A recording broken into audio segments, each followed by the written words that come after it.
everybody, welcome back to another episode of God Built This Podcast. I'm your host, Maxine, and we're on episode 36. Excuse my voice, I feel like I have something in my throat, like phlegm, and I sound congested. And I've been sniffling, and I've been kind of coughing up phlegm, and yeah, I mean, whatever. We're still talking. I still got a lot to say about these topics that I have written down for this episode, okay? I want to get into a couple of things that have been festering on my spirit, okay? I don't know if I want to start with Ayesha Curry or Steve Harvey's ass, or like, who should I start with first? Let's start with Steve Harvey, because This think like a man, act like a lady, head ass nigga is really annoying me. And I've been under the whole cloak of men telling women what to do, right? Or men telling women how to be in order for a good man to catch them. Like we're prey or something, right? Men coaching women how to be women. And I've fallen victim to this mindset because for so long, this has been like kind of a thing. You know, there's been so many men I've either followed or bought their book. Like, I have a copy of Think Like a Man, Act Like a Lady, Think Like a Man by Steve Harvey. I used to follow this guy on Instagram called Derek Jackson. I used to follow other male personalities, whether it's on Twitter, Instagram, whatever it is, that targets women, in particular Black women, on how to behave, how to act, how to be, how to attract good Black men. And I'm sick of it. Shut up. If you have a dick, don't tell me how to behave. Please, don't do it. Don't tell me how to behave. Don't tell me what to do with my body. Don't tell me what to do with my hair. Don't tell me how to speak. Look, I'm sick of men so interested in controlling how a woman operates. And I'm just tired. I'm just calling shit out. I'm calling it out. Okay, so let's start with Steve Harvey. Okay, I'm gonna play this clip of him talking out his ass again. And this goes into what I've talked about previously of how many times we will victimize the people who are trying their hardest to be successful, trying their hardest to step out of generational curses or systematic oppression. And we victimize the people saying, oh, you're not working hard enough. Oh, you're not positive enough. Oh, you're this, you're that. You're not doing this enough. Instead of judging and critiquing the system in place, or critiquing just the powers that be, you know? So in this clip, Steve Harvey is talking about, you know what, let me play it. Let me see how this works. Let me play it, and then we'll talk. Okay? Rich people don't sleep 8 hours a day. Okay, see, that right there. I'm stopping right there. It's only been 4 seconds. Let me continue. That's a third of your life. It ain't but 24 hours in a day. You cannot be sleep 8 hours a day. You can't live in LA and wake up at 8 o'clock in the morning. It's 11 o'clock on the East Coast. The stock market been open 2 hours. They already making decisions about your life, and your ass was asleep. The Bible says, he who loves to sleep and the folding of hands, poverty will set upon you like a thief in the night. Oh, okay. Oh, so this nigga goes by the Bible? Okay, the same Bible that he did not follow when he was married to his first wife, right? When he left her, cheated on her with his current wife? Okay. There's so much to debunk with this this theory of you don't sleep if you're successful, or if you want to be successful, you don't sleep. And I just can't understand why that is something that is promoted so heavily. We need to sleep. I need to sleep. You need to sleep. Get some sleep. It's so easy for rich people to say, oh, you should act like this. You should be like this. You should do like this. And you may say, oh, well, this person is rich. They obviously know what to do, right? They obviously know how to get rich and they're giving you advice. Yeah, but the advice is also victim blaming, okay? Many people who sleep, right, don't have a choice but to sleep and get their mind rested, get their bodies rested. They can't sleep productively throughout the night because their heat bill may not be paid, their electric bill may not be paid. Many people who are successful could sleep so peacefully because they know in their sleep, money's being made.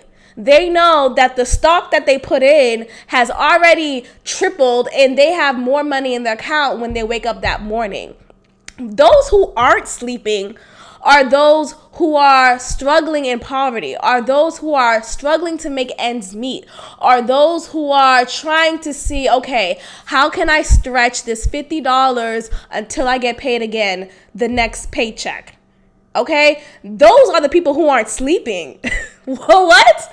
Sleep is the only time when you can receive some type of peace of mind, even though you know in the morning you're into some shit with your job, your boss, your coworkers. You know you're not getting paid enough. You know that the amount of work that you're putting into your job or whatever career you have is still not fulfilling the needs that you need for you and your family, okay? Those people can't sleep. And yet they're working their asses off. They're working 60 hours a week, if not more. They don't have time to eat themselves. Yet this whole rhetoric that Steve Harvey is saying that sleep is pretty much for suckers. If you don't want to be successful, then sleep. You know, if you don't want to have a wealthy life and a wealthy lifestyle, then sleep. This is so dangerous, okay? We need sleep. We need to be healthy. The same job. Oh, let's talk about my coworker. I don't think I said it. Anyways, this white guy I went on one date with him and that went in shambles. And he told me how he makes sure to get to work like 6 a.m. every day. One time he was late and he arrived to work at 6:30. And that's not even late, honestly, because we got to be at work by 7:15. So he's at work before the boss, quote unquote, is at work. He's at work before the sun is out. Nigga is at work as you hear my voice. He's at work right now, okay? Doing what? Looking like he's this productive, this stand-up, this great employee, this... Fuck that. Look, the same job you're working so hard at could give 2 fucks. Can y'all just literally, like, these companies don't care about you. You making sure to be the first face your boss sees, or being this suck ass to your boss. Hey, is there anything you need me to do? Hey, I'm free. Let me know. Do you want me to stay an extra hour? No. If I get there an hour early, are you paying me an hour early? If I get there, if I get there 5 minutes early, are you paying me for that 5 minutes? No, I'm getting there the time that I need to be there until the time I am off to leave, okay? And there's this mindset of, well, you know, you want to work the hardest. You want to show your superiors or whomever that you are this faithful employee. And so when they see this in their employees, you may have the opportunity to rise up. Fuck that. Look. Many times, those who are in those superior positions, those who are far exceeding in life, did not come to work 6 a.m., 5 a.m., crack of dawn. No, they did not. You know what they did? They sucked ass, pretty much. They network themselves. There was nepotism. They're white. Like there's a lot of different systematic ways to get your way to the top, and to give this like impression that, oh, you have to not sleep, you have to be the first person there. These jobs, these companies will replace you in a second, okay? If you take an extended absence for a valid reason, right? There was a family emergency, whatever the case is. If you are not present to do their job, no matter how valid your absence is, you're out of a job. So that same faithfulness you just show to your job, to your company, will not be reciprocated. That faithfulness is only one-sided, and that's from your side. You see what I mean? Like this whole idea of you have to be this, you have to be that, no, there are systems set in place that do not celebrate your lack of sleep. Get some sleep.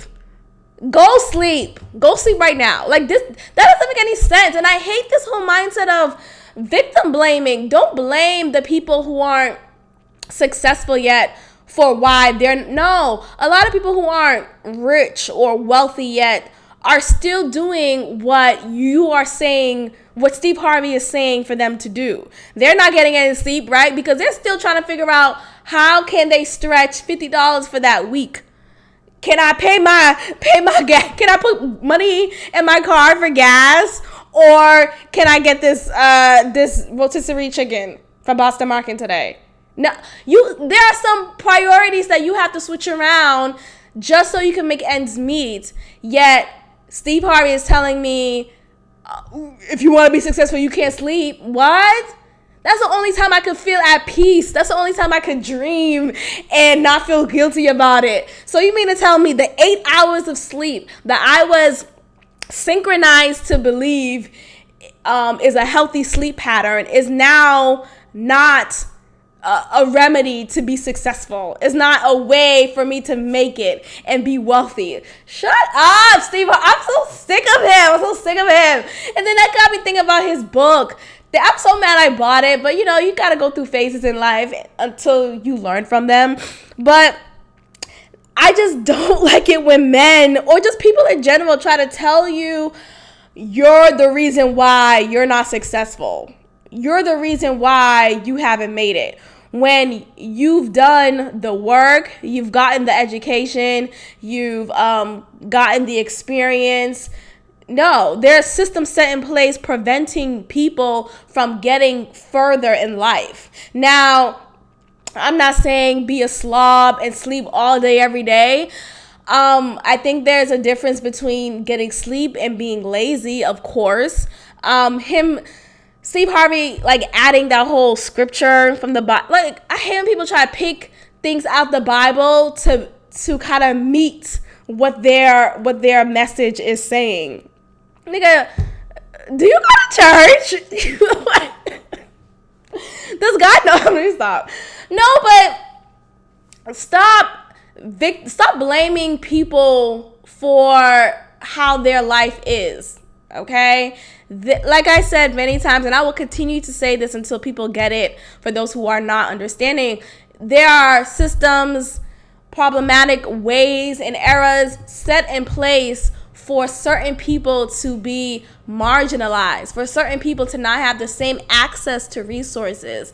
So this whole rhetoric of sleep should not mean you're not going to be successful. You need to sleep. Get your 8 hours. Hell, get 10. No, but my point is, if you are productive throughout the day, right? You conquer the goals that you have set for yourself that day. You are alert and aware and putting your best foot forward in whatever career you're in. Kudos to you. Like, you should award yourself with a good night's sleep. You should award yourself with comfort and peace that comes in sleep. Don't shame me for wanting to sleep. Hell, what if I'm sick? What if I have a cold and I need to rest? Are you gonna shame me? Well, you shouldn't be sleeping if you wanna be rich. I remember, and here's the thing. A lot of men don't understand what goes on within a woman's body when she's on her period. And I remember like a couple of years ago, like when I was just starting off in my career in education, and I've always had, until recently, really painful periods. Really painful. Like my back will kill me, my calves will kill me. I would be super fatigued, super wrung out, unfocused. It was just a horrible 4 or 5 days, okay? Especially the first 2 or 3 days. Ladies, y'all know. And some ladies don't go through that, and that's fine. But some of us do. And there are men who are not sympathetic because they think it's, oh, well, you're just bleeding, not a big deal. Just come on, you can't go to work. You can't do this. And you're like, come on, are you forcing it? Blah, blah, blah. And I hate that, right? So I remember a few years ago, I was starting off in my career in education, and I was at work. I was already at work, but I had my period, and it was midday. And I had my period in the morning, like before I got into work. And I said to myself, I'm just going to push through. I'm just going to push through and go to work, and we just push through.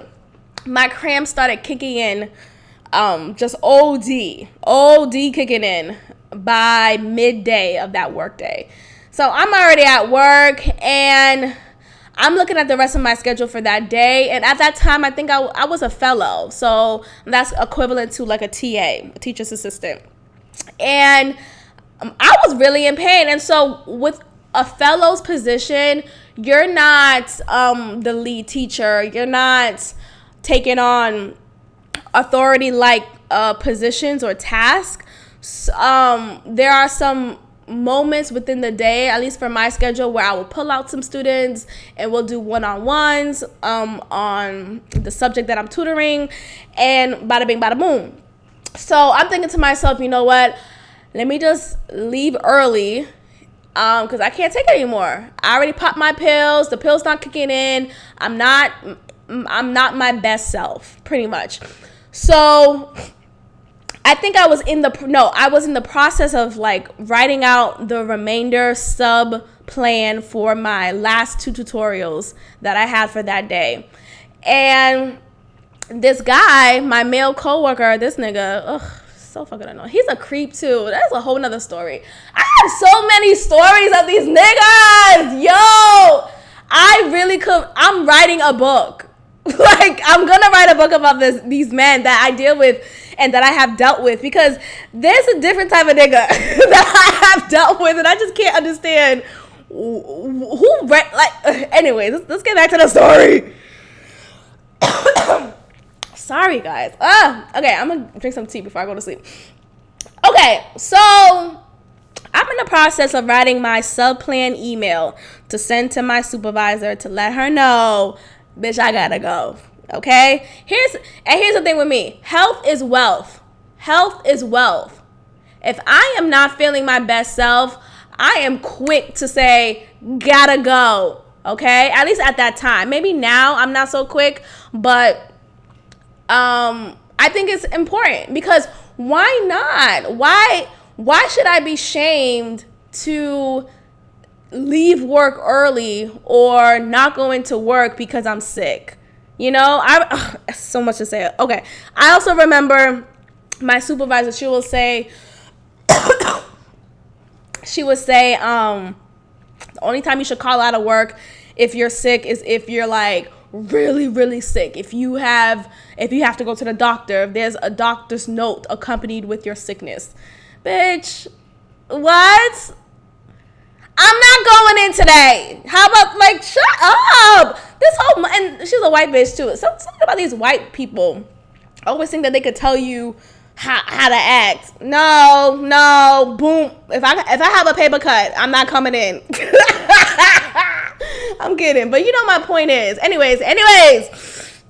So I'm in the middle of writing this email. My black male coworker comes comes in my business talking about, oh, what you doing? I'm like, oh, I'm not really feeling too well. And mind you, I'm super kind of honest, like at least honest enough. Like I'm not gonna give you all the details, but I said, I'm not really feeling too well.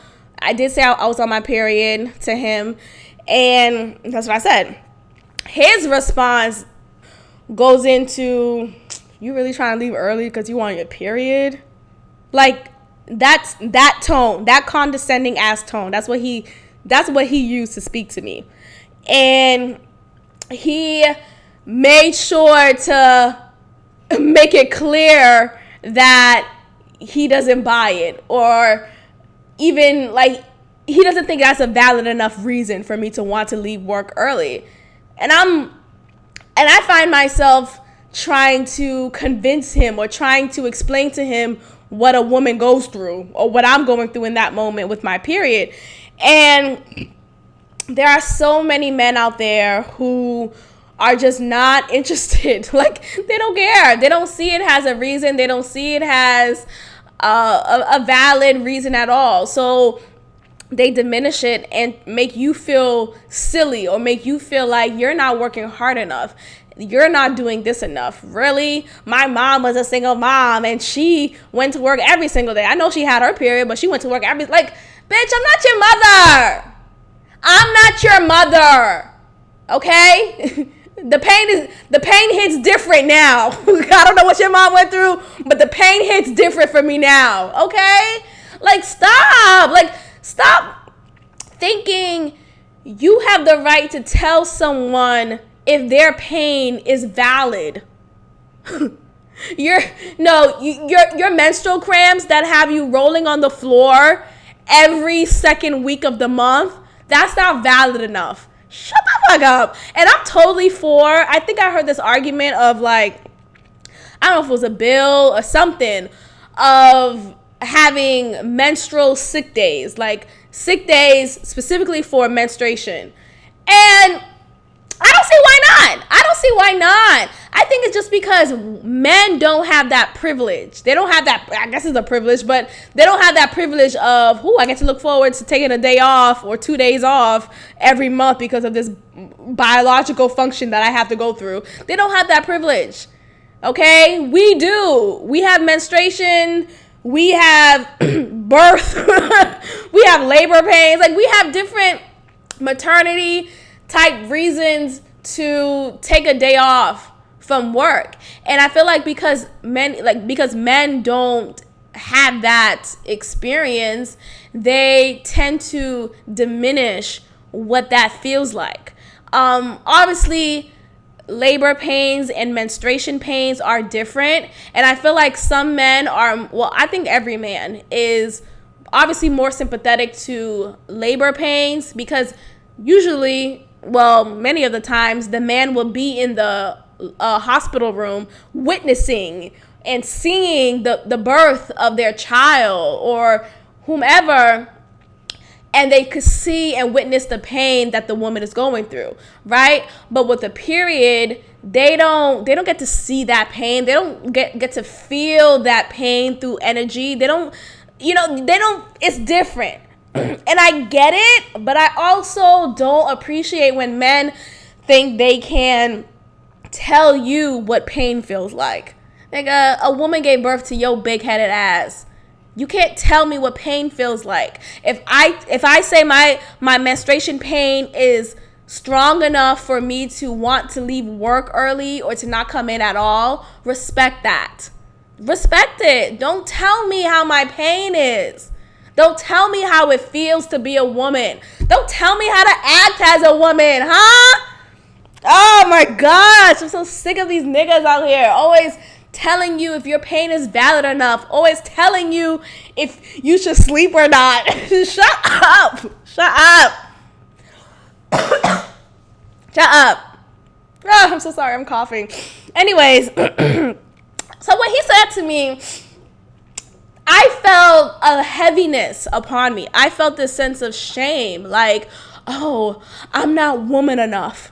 Or, I'm not woman enough. And whenever people, I think oftentimes the word woman is synonymous to strength. And I get it, but I also feel like when strength is synonymous to women, it doesn't allow women to be humans. Like, we could also feel pain. We could also feel weakness. We could also feel vulnerability. Those are all natural feelings that we should be able to feel freely without feeling ashamed for it. You know, if I'm going through physical pain because of my menstruation, I shouldn't be ashamed of it. I shouldn't be ashamed to feel like you're not being a woman enough. You're not being strong enough. You call yourself a black woman? What? What does my black skin have to do with me crawling on the floor because my calves and my back pain is so intense that I can't stand straight? Like, my menstruation pains used to be so bad, I would just not leave my bed. Period. I'm not leaving my bed.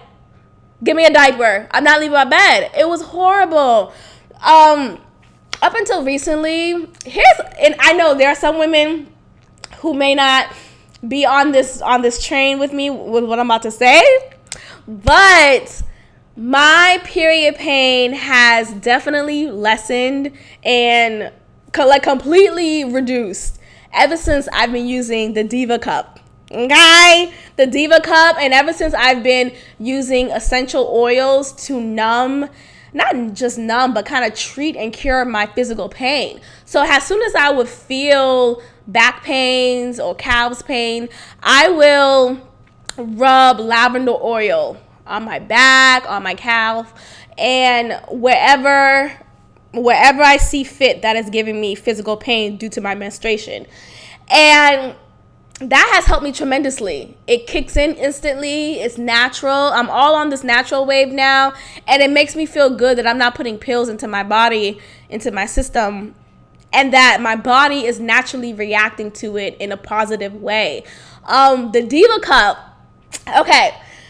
I understand the whole stigma of period and menstruation, because I remember being younger, and when I first got my period, and the way my mom explained it to me was like, oh, this is nasty. This is a nasty thing. Make sure you roll your pad up and cover it because it's nasty. People don't want to see the blood.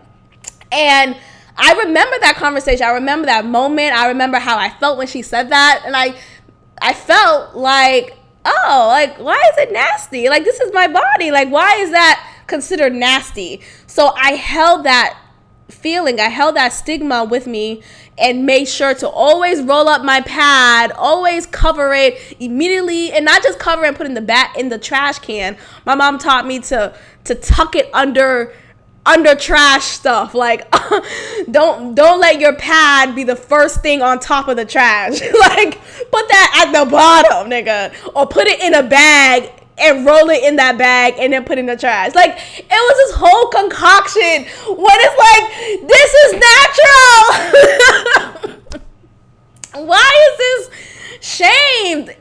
Anyways, so just recently, I want to say for the past year and a half, I've been using more natural ways to handle my body. And ever since I've been using the Diva Cup, it has tremendously changed my menstruation experience every month, and to the point where I look forward to it, you know, and I am speaking positive words and affirmations to my body when I am going through this time. Like, instead of saying, oh, I'm on my period again, I say stuff like, wow, my body is working. I get to experience my body actively putting everything in order, and it's a blessing. You know, like, once you change your mindset and change your word patterns and just your thoughts on what has been told to you as a negative thing, you have a different experience of that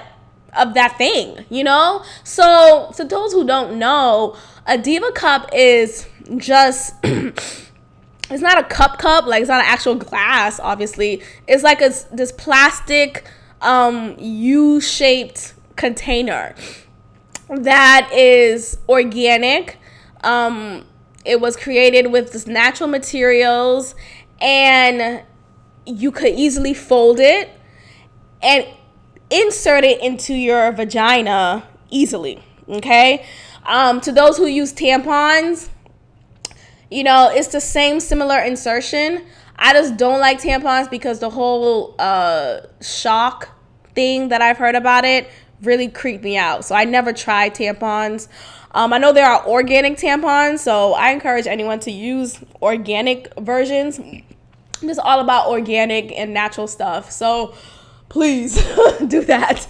For your own good, obviously. I don't want you to feel forced, obviously, but like, just do your research, because when I did my research on chemical pads, I used to always use Always. And there's the lining. I don't know if you guys noticed, like in the lining on the pad, this is like this blue spot, this light blue spot.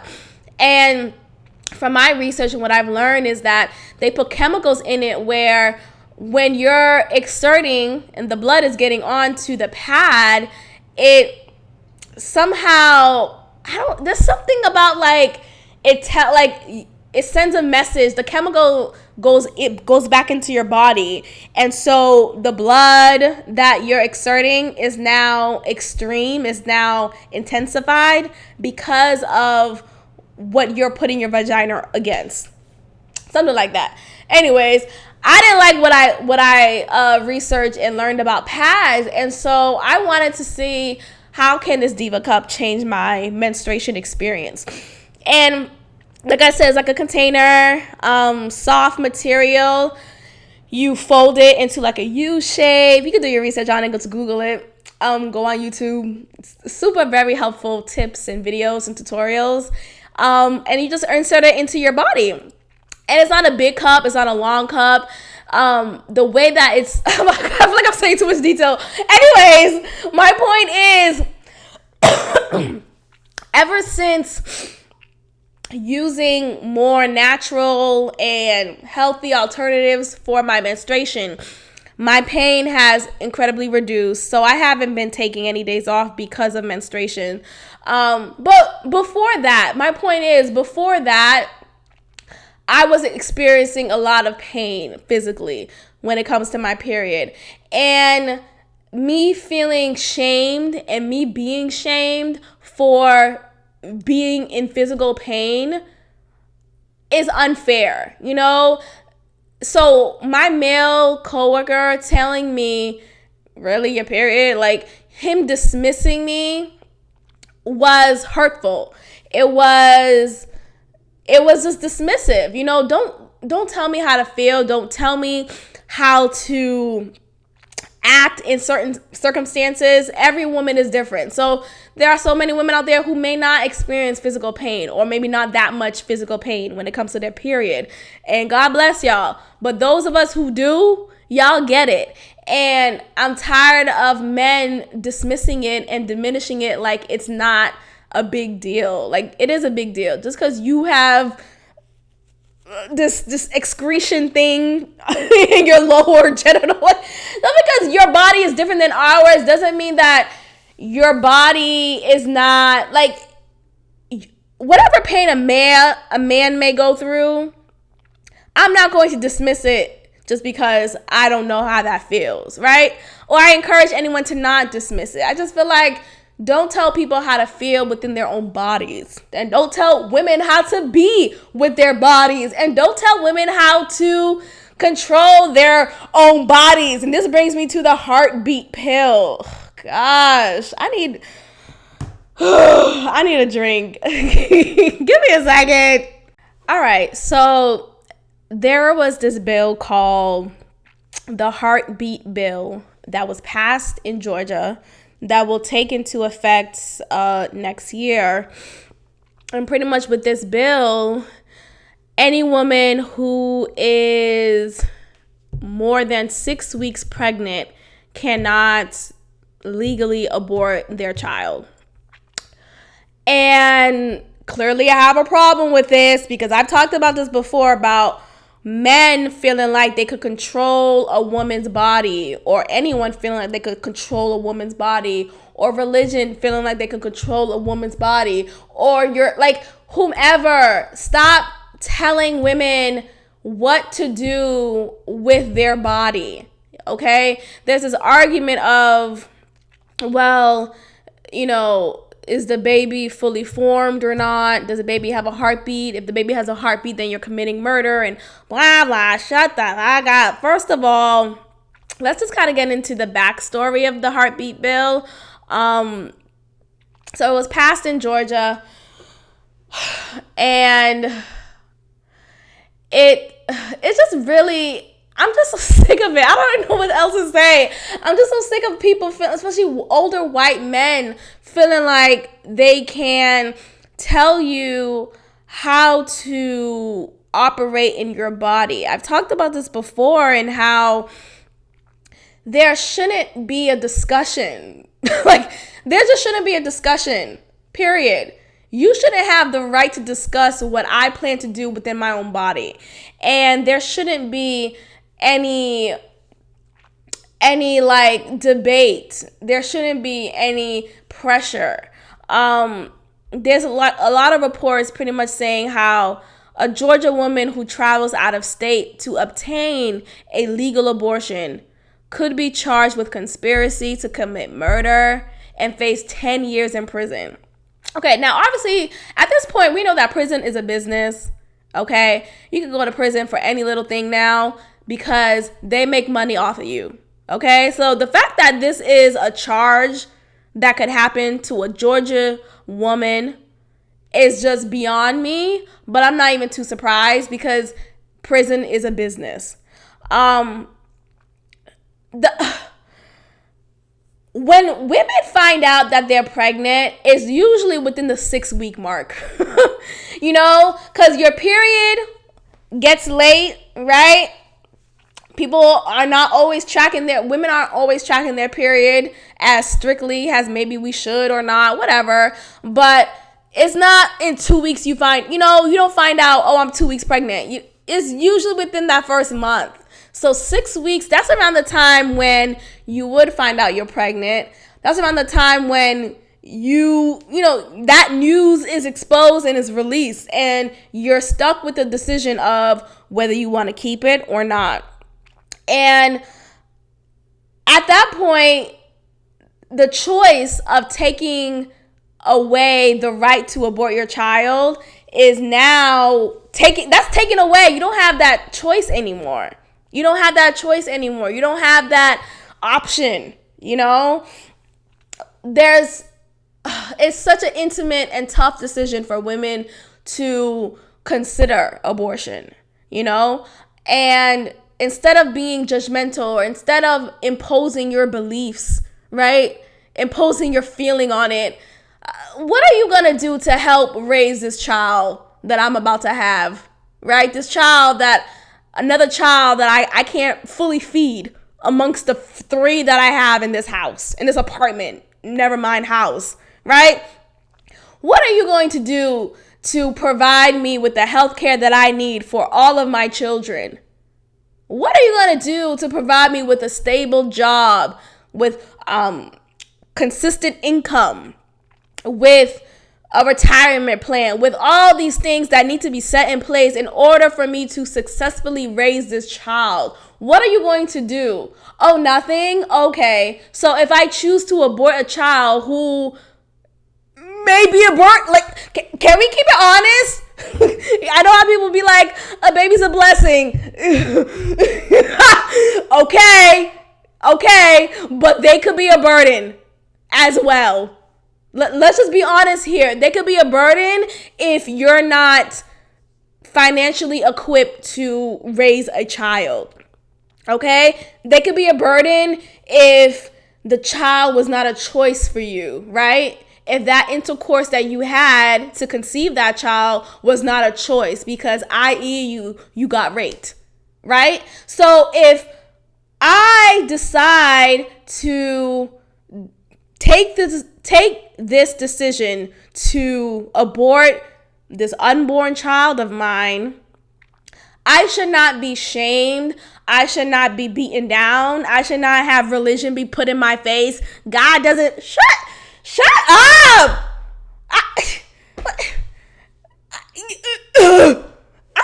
I'm appalled. I'm appalled that men are the ones who are the forefront of this movement. Y'all niggas want to have kids so bad? Huh? Half of y'all not even in the house. What are we talking about? Half of y'all niggas aren't even in the house. I have so many of my students who come from single family, single mothers. So many of these niggas have single mothers, don't know their daddy, or if they do know their daddy, he comes once a year, right? And you mean to tell me the men out here are telling the women to don't abort the child? You're a murderer. You're heartless. So I'm going to pass this heartbeat bill in Georgia to make sure no woman in Georgia have the right to legally abort their... What? PT? I just can't understand why these men, I swear they need to figure out how men can have a baby themselves. Like, they need to figure out how scientifically, biologically, they could insert a baby into a man and see if their feelings would change about this, okay?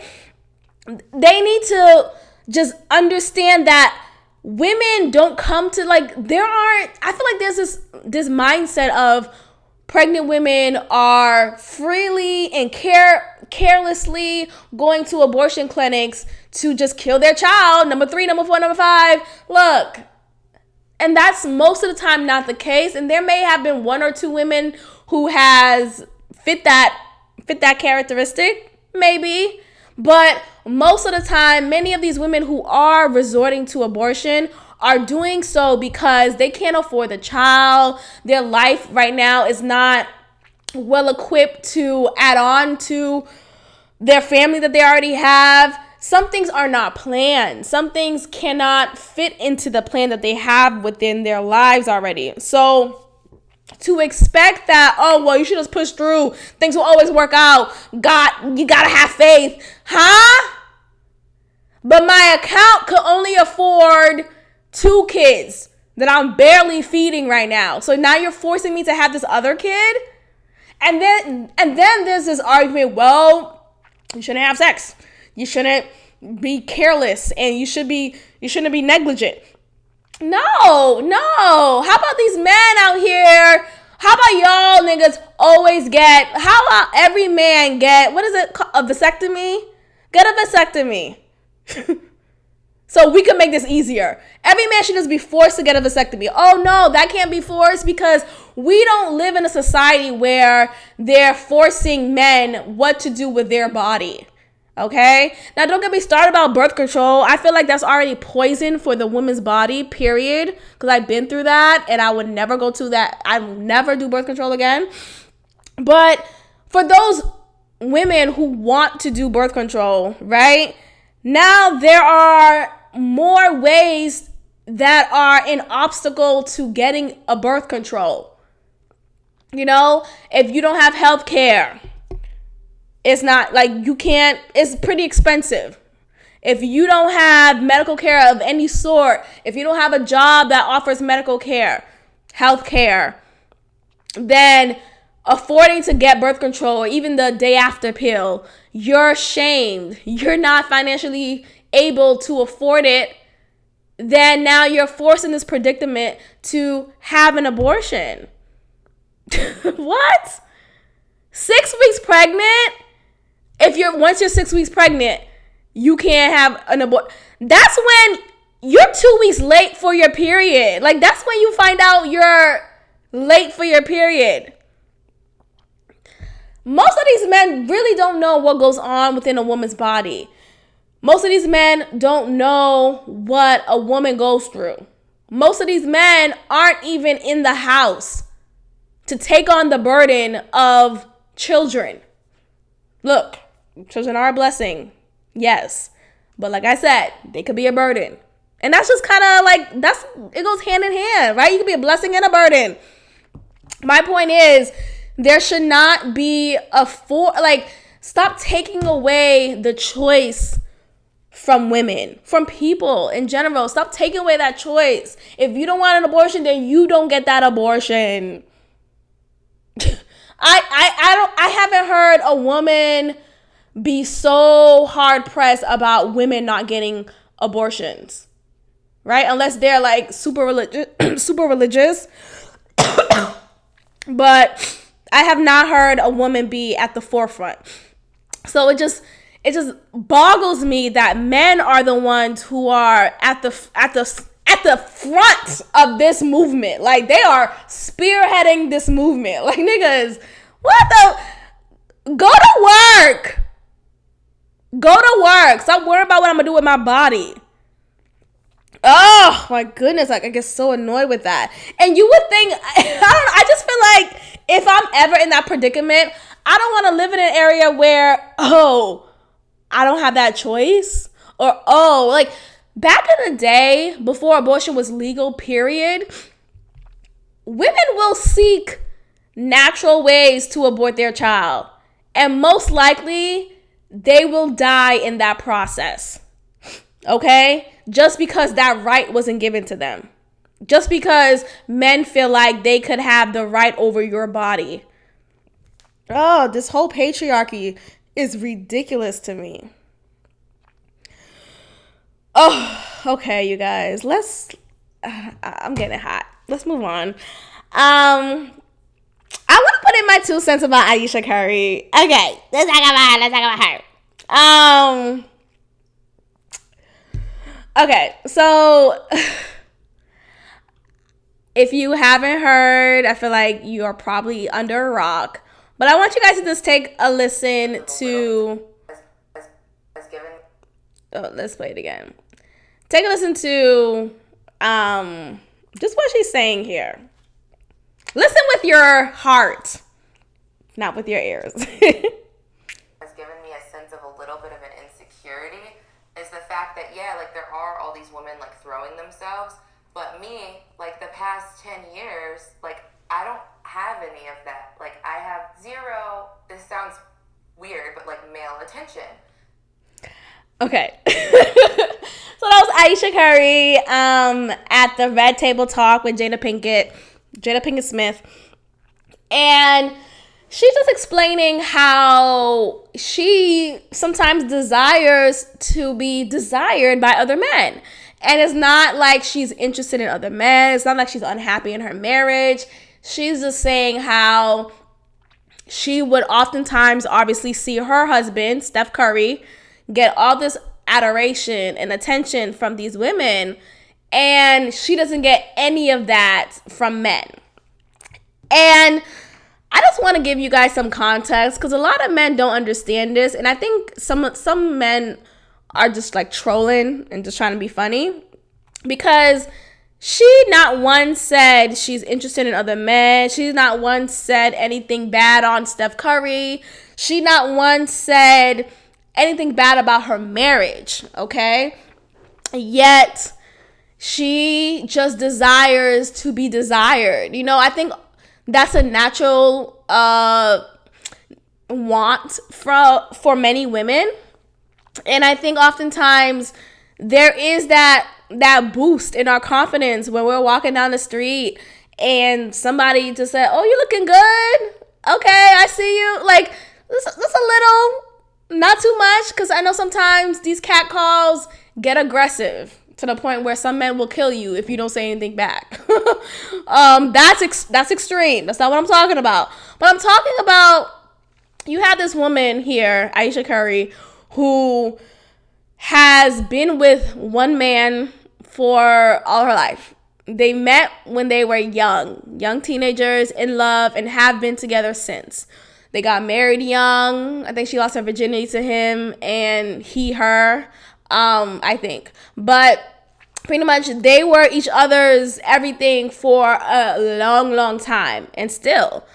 And so she never got a chance to experience her whole phase. Look.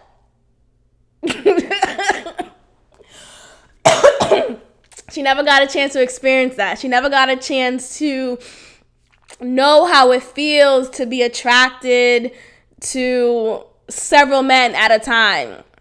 Know how it feels to be the apple of several men's eyes. Okay? And there's something to that. For us ladies, there's something to it. Like, oh, I got it. Oh, they like it when I wear this. Oh, like, there's something to it. And it's not to down her husband or their marriage. It's just, there is that, I just want to feel sexier. You know, I'm sure Steph makes her feel sexy, but there's something to it. And she, you know, they have 3 children. She gave birth to them. And there's something to the whole motherhood aspect of it all. You know, many times, and I'm not a mother, but from what I've seen around me, there are many mothers who don't feel sexy, who don't feel like they still got it, who only feels like, you know, their life is not their own anymore because they have a child, if not 3. And so I don't know how that feels like, but I can only imagine. That must be hard, okay? I have my own complex about motherhood, about marriage, about children. So maybe I'm biased, but I can only imagine feeling not sexy enough or feeling kind of trapped in just giving yourself to children and not having time to really feel your body, to really explore yourself. And so here she's just explaining how she wants to feel like she's still sexy. And there are men who are saying, oh, well, her husband he gives her all she needs, right? He's a millionaire. They live a great life. You know, she's not being grateful. And it's not even about Steph. It's not about Steph. It's just an internal, and I don't think it's insecurity either. I think it's just when you are in a long-term relationship with someone who you've been with since you were a young girl and you're in your early 30s now, there is a difference in your perception of beauty, your perception of sexy. There's a difference in comparison to a woman who been with several men or who gotten married later on in life, a woman who doesn't have kids or maybe just have one kid or maybe have children later on. Aisha Curry kind of just got into it, boom, boom, boom. Okay, was with this guy since they were teenagers, been with him throughout college years, so she never even had the college years whole experience. Girl, we have to take a break. We're gonna have to take a break. I'll get back to you senior year, but we're gonna have to take a break. Because there's something to that. Like, I wouldn't be the woman I am today without my college experience or my post-college experience, or there's just a difference, okay? And maybe that's just the Aquarius in me, but I just don't like the thought of being with one person only and only having that one person in your life. Like, I'm not saying I'm for polygamy, not at all, but I'm saying I think it's important to experience other men, other people. Like, I'm not into the whole, he's my high school sweetheart. We got married and we've been together for 35 years. Okay. That's not my story though.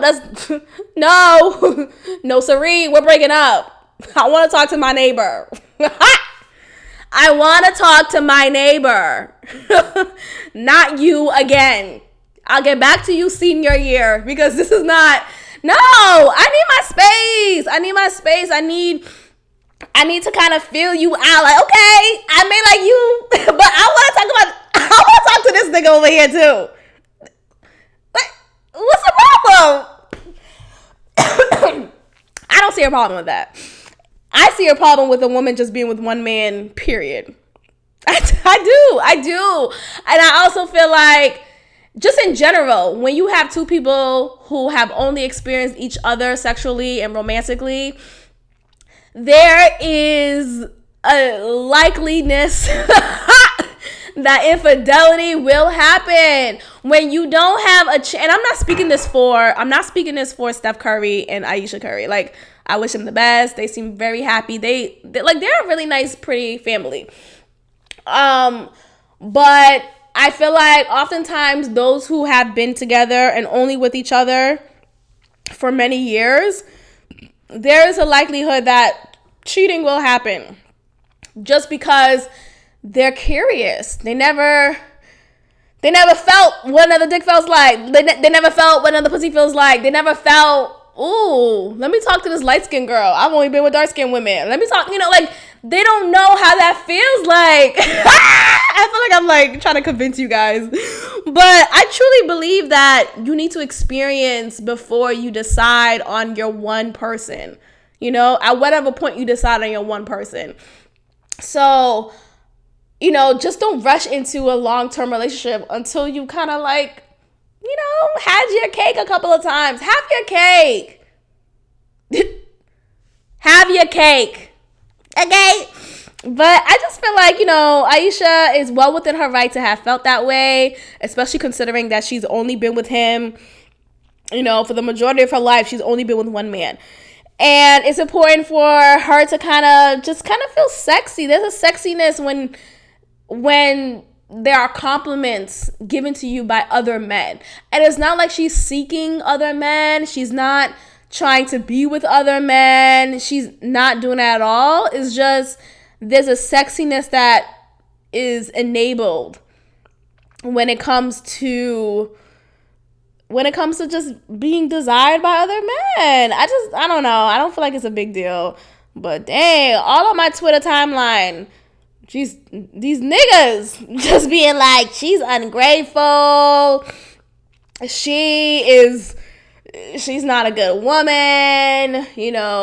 She's going to make him fall. He's going to be distracted by that and blah, blah. Shut up. I need a break.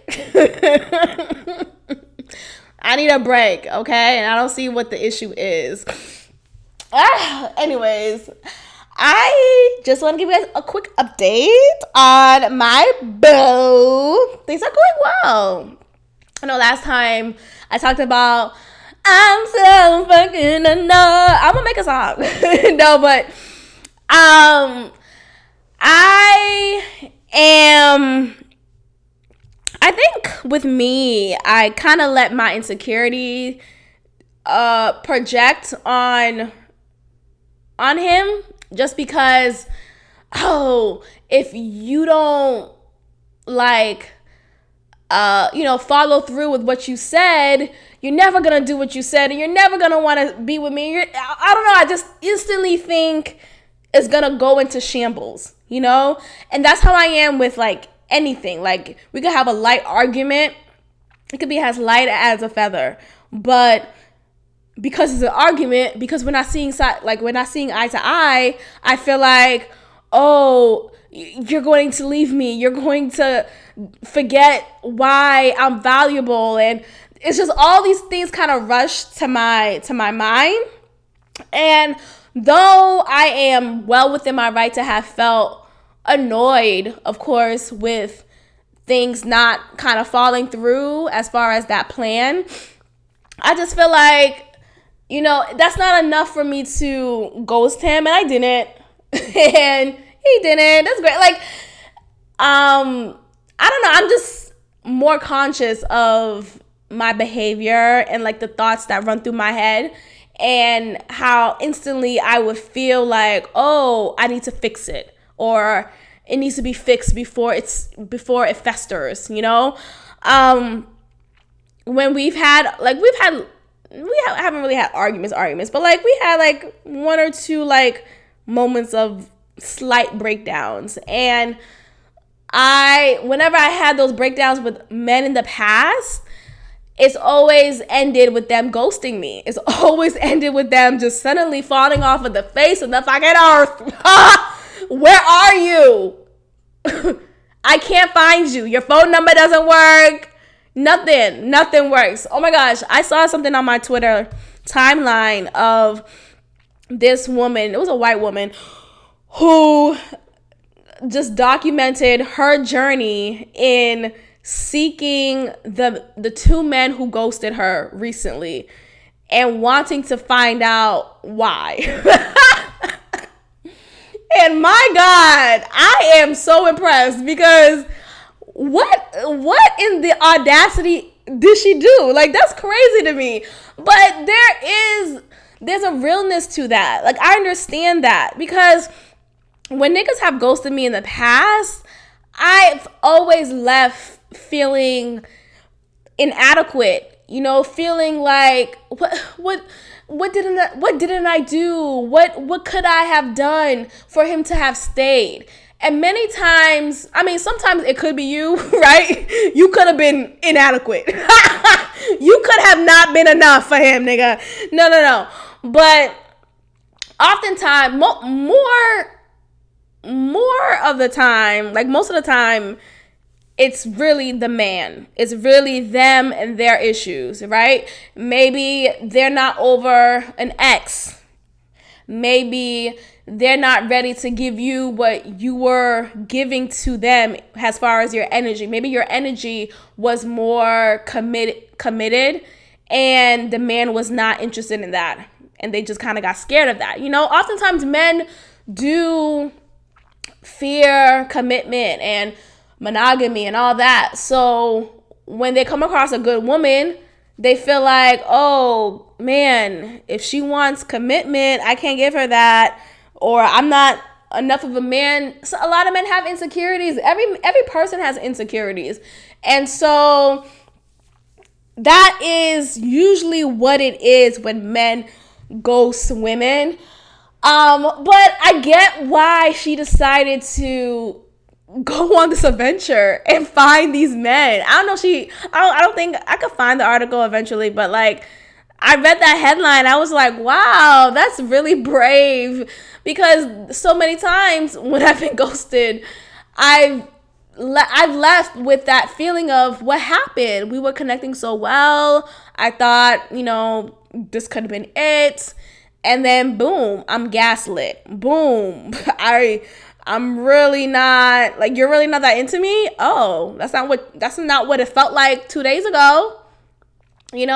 So a part of me would like to know the reasons why.